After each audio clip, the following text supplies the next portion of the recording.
ಈಗ ಟಿಪ್ಪುವಿನಿಂದ ಮಂಡ್ಯದ ಅಯ್ಯಂಗಾರರಿಗೆ ಏನಾಯಿತು, ಕೊಡವರಿಗೆ ಏನಾಯಿತು, ಮಂಗಳೂರಿನಲ್ಲಿ ಕ್ರಿಶ್ಚಿಯನ್ರಿಗೆ ಏನಾಯಿತು, ಅದೆಲ್ಲವನ್ನು ನಾವು ಕಂಡು ಬೆಳೆದಿದ್ದೀವಿ.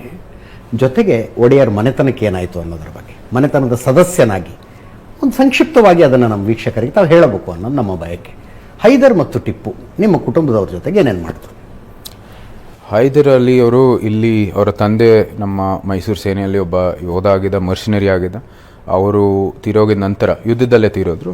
ಇವರು ಹೈದರು ಮತ್ತು ಅವರ ಏನು ಸಹೋದರ ಇದ್ದರು ಅವ್ರನ್ನ ಒಂದು ರೀತಿ ಟಾರ್ಚರ್ ಮಾಡಿದ್ರು. ಯಾಕಂದರೆ ಎಕ್ಸ್ಟ್ರಾಕ್ಟ್ ಮಾಡೋಕ್ಕೆ, ದುಡ್ಡು ಎಕ್ಸ್ಟ್ರಾಕ್ಟ್ ಮಾಡೋಕ್ಕೆ ಸಾಲ ತೊಗೊಂಡಿದ್ರು ಅವರು ತಂದೆಯವರು. ಅದಕ್ಕಾಗಿ ಆ ಹಣವನ್ನು ಎಕ್ಸ್ಟ್ರಾಕ್ಟ್ ಮಾಡೋದಕ್ಕೆ ಅವರಿಗೆ ಒಂದು ರೀತಿಯ ಹುಡುಗರನ್ನ ಟಾರ್ಚರ್ ಮಾಡಿದರು. ಅದಕ್ಕಾಗಿ ಅವರ ತಾಯಿ ಹೈದರ್ ಅಲಿ ಅವರ ತಾಯಿ ಅಂದಿನ ಇಮ್ಮಡಿ ಕೃಷ್ಣರಾಜ ಒಡೆಯರ್ ಅವರು ಅವ್ರಿಗೆ ಪತ್ರವನ್ನು ಬರೀತಾರೆ. ಅವ್ರಿಗೂ ಭೇಟಿ ಆಗ್ತಾರೆ ಶ್ರೀರಂಗಪಟ್ಟಣದಲ್ಲಿ. ಇಂಥ ಒಂದು ಘಟನೆ ನಡೀತಾ ಇದೆ, ನಮ್ಮ ಹುಡುಗರನ್ನ ನೀವು ಸಹಾಯ ಮಾಡಬೇಕು ಅಂತ. ಅವ್ರು ಸಹಾಯ ಮಾಡ್ತಾರೆ. ಏನು ಸಾಲ ಇದೆ ಅದನ್ನು ಕೂಡ ಅವ್ರಿಗೆ ಹಣವನ್ನು ಕೊಟ್ಟು ನಂತರ ಹುಡುಗರಿಗೂ ಹೇಳ್ತಾರೆ, ಇವರು ದೊಡ್ಡವರಾದ ತಕ್ಷಣ ಅವ್ರಿಗೆ ಏನು ಸಾಮರ್ಥ್ಯ ಇದೆ, ನಮ್ಮ ಏನು ಸೇನೆ ಇದೆ ಅವ್ರಿಗಲ್ಲಿ ತರಬೇತಿ ಕೊಟ್ಟು ಸೇನೆಗೂ ಕೂಡ ಸೇರಿಸ್ತೀನಿ ಅಂತಲೂ ಕೂಡ ಅವ್ರಿಗೆ ಒಂದು ಸೇವೆಯನ್ನು ಮಾಡ್ತಾರೆ. ಅದಾಗಿದ ನಂತರ ಹೈದರ್ ಅವರು ಅವ್ರದ್ದೇ ಆದ ಒಂದು ವರ್ಚಸ್ ಇರ್ಬೋದು, ಅವ್ರದ್ದೇ ಆದ ಒಂದು ಪ್ರತಿಭೆ ಇರ್ಬೋದು, ಅವರು ಬೆಳೀತಾರೆ. ಇಲ್ಲಿ ನಮ್ಮ ದೇವನಹಳ್ಳಿ ಫೋರ್ಟು, ಅದು ಯಾವ ಸಮಯದಲ್ಲಿ ಮರಾಠರಿಗೆ ಅವರು ಅದನ್ನ ಕ್ಯಾಪ್ಚರ್ ಮಾಡ್ತಾರೆ, ಆವಾಗ ಭಾಳ ಒಂದು ವಿಶೇಷವಾದ ಒಂದು ಪಾತ್ರವನ್ನು ಹೊಂದಿರ್ತಾರೆ. ಅವರೇ ಆ ಫೋರ್ಟನ್ನು ಇದು ಏನು ಆ ಲೈನ್ಸನ್ನು ಎತ್ತಾರೆ, ಅದ್ರ ಮೇಲೆ ಹೋಗಿ ಅವರು ಆ ದೇವನಹಳ್ಳಿ ಫೋರ್ಟ್ ಮೇಲೆ ವಿಜೇತರಾಗಿ. ಕಾರಣ ಅಂದರೆ ಹೈದರು ಮತ್ತು ಇನ್ನೊಬ್ಬರು ರಾಜ್ಪೂತಿನ ಸೋಲ್ಜರನ್ನು ಕೂಡ.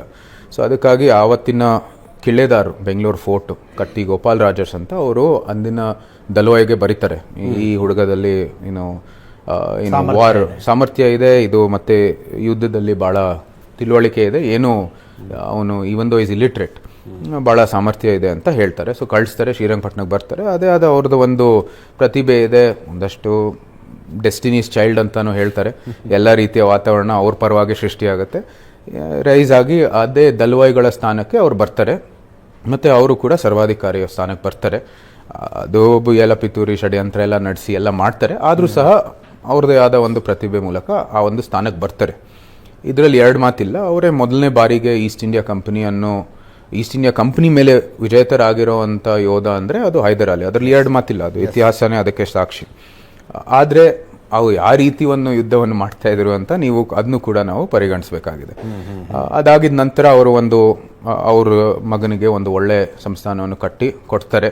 ಟಿಪ್ಪು ಆದಮೇಲೆ ಅವರು ಇಲ್ಲ, ಇವರು ಪಪೆಟ್ ರೂಲರ್ಸ್ ಬೇಡ, ನಾನೇ ಈ ಸರ್ಕಾರಿ ಖುದೇದಾದ್ ಇನ್ನು ಸುಲ್ತಾನ್ ಅಂತ ಹೇಳಿಬಿಟ್ಟು ಮುಂದುವರಿತಾನೆ. ಆ ಸಮಯದಲ್ಲಿ ಒಂದು ರೀತಿ ತಂದೆ ಕೊಟ್ಟಿರೋ ಎಲ್ಲ ಆಸ್ತಿನೂ ಕೂಡ ಒಂದೊಂದಾಗಿ ಹಿ ಲೂಸ್ ಇಟ್ ಟು ಹಿಸ್ ಮಿಸ್ಕ್ಯಾಲ್ಕ್ಯುಲೇಷನ್ಸ್.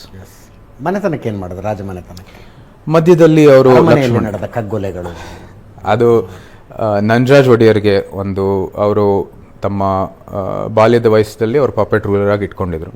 ನಂತರ ಅವರು ಒಂದು ಸ್ವಲ್ಪ 16 ವರ್ಷ ಸಮಯಕ್ಕೆ ಬಂದಿದ್ದ ನಂತರ ಅವರು ಸಹ ಒಂದು ರೀತಿ ಅಸರ್ಟಿವ್ ಆಗಿದ್ರು.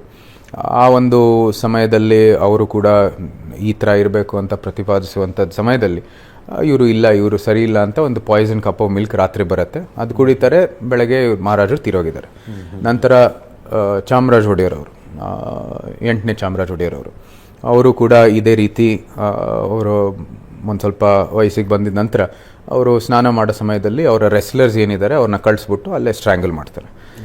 ಅದಾಗಿದ ನಂತರ ಖಾಸ ಚಾಮರಾಜ ಒಡೆಯರ್ ಅಂತ ಬಂದರು. ಅದು ಹೈದರು ಕೂಡ ಒಂದು ರೀತಿ ಯಾರೋ ಒಬ್ಬರು ಅರಸರು ಎಲ್ಲ ಹುಡುಗರನ್ನ ನೋಡಿ ಇವನು ಬೇರೆ ಬೇರೆ ಉತ್ಪನ್ನಗಳು ಇಡ್ತಾನೆ, ಒಂದು ಕಡೆ ಕತ್ತಿ ಇಡ್ತಾನೆ, ಒಂದು ಕಡೆ ಹಣ್ಣು, ಒಂದು ಕಡೆ ಸ್ವೀಟ್ಸು ಎಲ್ಲನೂ. ಈ ಹುಡುಗ ಹೋಗ್ಬಿಟ್ಟು ಆ ಕತ್ತಿ ಎತ್ಕೋತಾನೆ. ಅದಕ್ಕೆ ಇವನು ಒಳ್ಳೆ ಯೋಧ ಅಂತ ಒಂದು ಫಾರ್ಸ್ ಥರ ಮಾಡಿಬಿಟ್ಟು ಇವನೇ ರಾಜರು ಅಂತ ಹೇಳ್ಬಿಟ್ಟು ಮುಂದುವರಿತಾನೆ. ಆ ಸಮಯದಲ್ಲಿ ರಾಣಿ ಲಕ್ಷ್ಮಣಿಯವರು ಭಾಳ ವಿಶೇಷವಾದ ಪಾತ್ರವನ್ನು ಹೊಂದಿದ್ದಾರೆ. ಯಾಕಂದರೆ ಅವರೇ ಬ್ರಿಟಿಷ್ಗೆ ಸಂಪರ್ಕ ಮಾಡಿದ್ದು. ಇವರು ಮಂಡ್ಯಂ ಅಯ್ಯಂಗಾರ್ಸ್ ನಮ್ಮ ಮೈಸೂರು ಪ್ರಧಾನಗಳು ಅಂತ ತಿರುಮಲ ಅಯ್ಯಂಗಾರ್ ಅಂತ ಒಬ್ಬರು ಇದ್ದರು. ಅವರೇ ಈ ಪತ್ರಗಳೆಲ್ಲ ಈಸ್ಟ್ ಇಂಡಿಯಾ ಕಂಪನಿಗೆ ತೊಗೊಂಡು ಹೋಗ್ತಾಯಿದ್ರು. ಚೆನ್ನೈಯಲ್ಲಿ ಸಂಪರ್ಕ ಮಾಡಿ ಒಂದು ರೀತಿಯ ಒಂದು ಸಂಪರ್ಕ ಶುರು ಮಾಡಿ ನಮಗೂ ಕೂಡ ಅವರು ನಮ್ಮ ಪರವಾಗಿ ಇರ್ತೀವಿ ಅಂತಲೂ ಕೂಡ ಒಂದು ರೀತಿಯ ಒಂದು ಮಾಹಿತಿ ಬಂತು. ನಂತರ 3ನೇ ವಿಶ್ವಯುದ್ಧ, ಮೂರನೇ ಆಂಗ್ಲೋ ಮೈಸೂರು ವಾರು, 4ನೇ ಆಂಗ್ಲೋ ಮೈಸೂರು ವಾರದ ನಂತರ ಟಿಪ್ಪುವಿನ ಮೇಲೆ ವಿಜೇತರಾಗಿದ ನಂತರ ನಮಗೆ ಆ ಸಂಸ್ಥಾನ ಪುನಃ ಬಂತು. ಇದೆಲ್ಲ ಆಗಿದ್ದು ಇವರು ಲಕ್ಷ್ಮಣಿಯವರು ವಿರುದ್ಧವಾಗಿ ನಿಂತಿರೋ ಕಾರಣಕ್ಕಾಗಿ ಅದು ಒಂದು ರೀತಿ ನಮ್ಮ ವಂಶ